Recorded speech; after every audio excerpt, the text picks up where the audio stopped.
புறா பறத்துறதுல நைட்டு புறா பறத்துறதுங்கிறது ரொம்ப சுவாரஸ்யமான விஷயம். அது மட்டும் இல்லை, அது ஒரு ஒரு ரொம்ப ஒரு சந்தோஷமான ஒரு உணர்வுகளை தரும். அதில் நைட்டு பறந்து வைக்கும்போது நிறைய புதுசாக நிறைய டவுட் வரும். இப்போ கிட்டத்தட்ட 30 வருஷமாக புறா பறத்தினாலும் இது ஒரு ஆழ்கடல். நம்ம வருஷம் நான் படிச்சுக்கிட்டே தான் இருக்கேன். இனி நிறைய படிக்கிறதுக்கு நிறைய இருக்குது. நம்ம ஒரு சின்ன குறிப்பிட்ட ஒரு வட்டத்துக்குள்ளே புறா பறத்துறதையும் அதனுடைய டெக்னிக்ஸையும் சொல்லிட முடியாது. இருந்தாலும் எனக்கு தெரிஞ்சது சொல்கிறேன். இந்த மழை நேரங்களில் புறா பறத்தும் போது நைட்டு பொதுவாக நான் என்ன பண்ணுவேன்னா, அந்த லைட்டெல்லாம் போட்டு வச்சுருவேன்.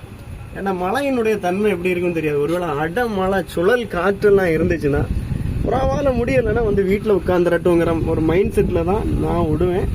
அந்த மாதிரி புறாவுக்கு இந்த மாதிரி ஒரு சின்ன சப்போர்ட்டுகள் நம்ம பண்ணுறது தப்பு கிடையாதுன்னு நான் நினைக்கிறேன். ஏன்னா அடமழை வந்துட்டுனா புறா நம்ம வீட்டில் உட்காந்துரட்டோங்கிற மாதிரி நான் நினைக்கிறேன்.